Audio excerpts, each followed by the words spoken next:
Alright guys, so today we're going to be talking about how to ship two characters or how to make a relationship between two characters. Now, I'll be talking about, what makes a good ship or what makes a good relationship between two characters in a story. And I will be pointing out I'll be showing examples of a bad ship and showing examples of a good ship. So let's get started. Shipping has to make sense. You already know. It has to make sense. Two, the two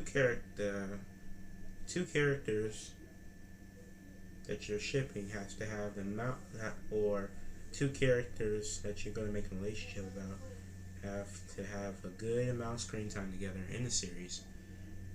They have to at least have one thing in common. One thing in common. That's very important.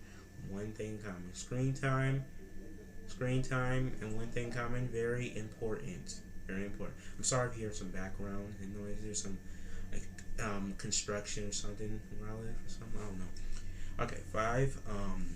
A good amount of scenes together. It's basically the same as number 2. You already know. 6, communicate each other. That's a very obvious. 7, if both parties have a problem, they have to talk. They have to talk to each other about the problem and try to make a solution together to solve the problem. This is more on to how to make relationships between two characters. But if you're like shipping two characters daily, and the character shipping has something like what I'm talking about, I don't know. If both parties are in an argument, instead of choosing emotion, they think logically and talk about their problems they have between each other or problems outside each other. That's more. These two are more on the how to make a relationship between two characters. Yeah. But I will show an example of a bad ship, Olivia and Yunnan. You already know. Very bad ship. It goes against all these. It makes no sense. It's the opposite of what I said right here. What I said right here. It makes no sense. They don't have a good amount of screen time together, except for that one episode. But before that one episode, they had no screen time. There was nothing between them until that one episode. And the one romantic moment was when Yunnan catched Olivia in her hand. That was the only one. And probably the one the other one was when she picked up her after celebrating after she got Marcy out, or after they defeat the robots or something. I don't know. Yeah, they don't have nothing in common. They don't motivate each other. Well, yeah, they don't they don't motivate each other. Same as this one. 5 is same as 2. They do communicate each other. That's obvious. Every character communicates with other characters. They don't do what I said right here. Well, they did. Probably when they were trying to get Marcy out. They did. But out of that, no. Yeah. But yeah, this is an example of a bad relationship. A bad ship and relationship to write. So let's go example of a good ship or a good relationship. Erehisu makes sense, definitely makes sense. We're not gonna get all Attack on Titan. I'm just letting you know that this ship makes very much sense instead of Eren Mika, because it doesn't make any sense, because Eren Mika makes no logical sense. But this ship makes a lot of sense. Makes sense. Have a good amount of screen time together in the series. They at least have one thing in common. They motivate each other. They have a good amount of screen time together throughout the series. Communicate with each other. If both parties have a problem, they talk to each other about the problem and tries to make a solution together to solve the problem. If both parties in an argument are in an argument, still choosing emotion. Well, Historia in that one scene when he was talking to her, you know, where she asked him a baby when she was talking to her, like before he went to Marley or something. When he was talking to her, she kind of got a little bit of emotion.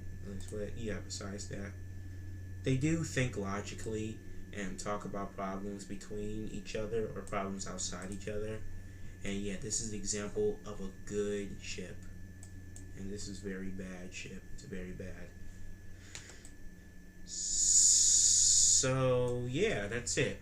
So yeah, this is how to ship two characters, or how to make a relationship between two characters.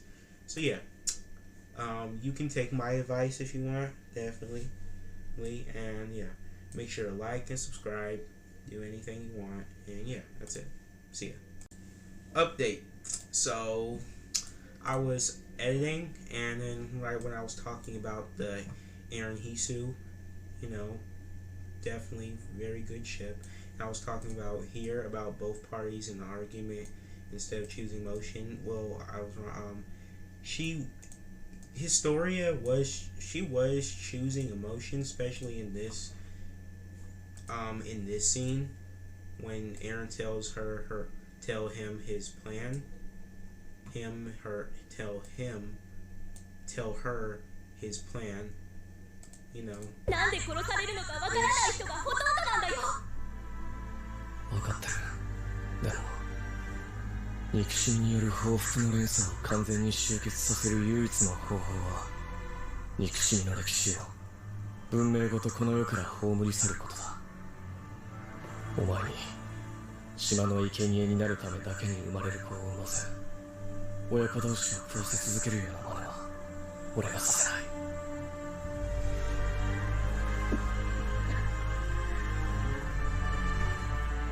私はエレン、あなたを何としてでも止めないと二度と胸を張って生きていくことができない。 See? 耐え方だが始祖の力で記憶を操作する。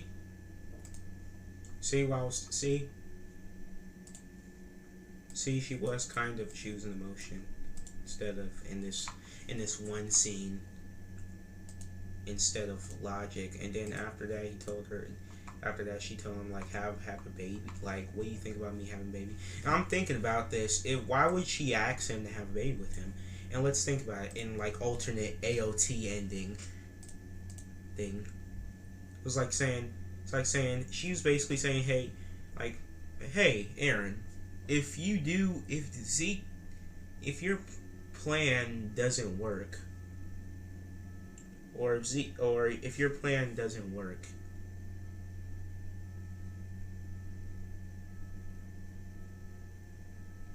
or somebody tries to stop you, or if Zeke dies, or if Zeke died in any other way when you're doing the rumbling, I'll have a baby, and then I'll let you touch that baby, because I watched Saint Chief's video about him before, and like this was him before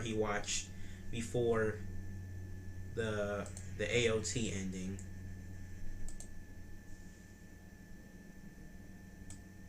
This is him before he saw the AOT ending, before he he made all these videos, rants about the AOT ending, saying it was horrible. I'll put the video in the link in the description.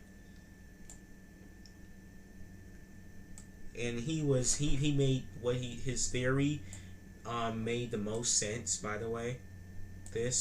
I'll put this video, I'll put it in the link, and saying like, what if Eren was still on the island, and then he's watching everything happen, and then once the rumbling stops, he sees Historia's baby and he touches it, and Historia was asking him that question. It was saying like, what do you think about me having a baby? Like, what if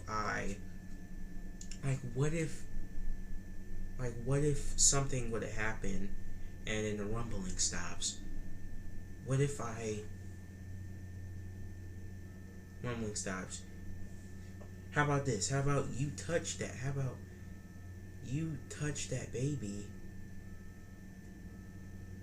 and then the rumbling will continue, so then we're all good. Because if if the ending would have gone like Eren 100% rumbling, then that whole scene between them would have mixed with logic, would have mixed with emotion, with some logic.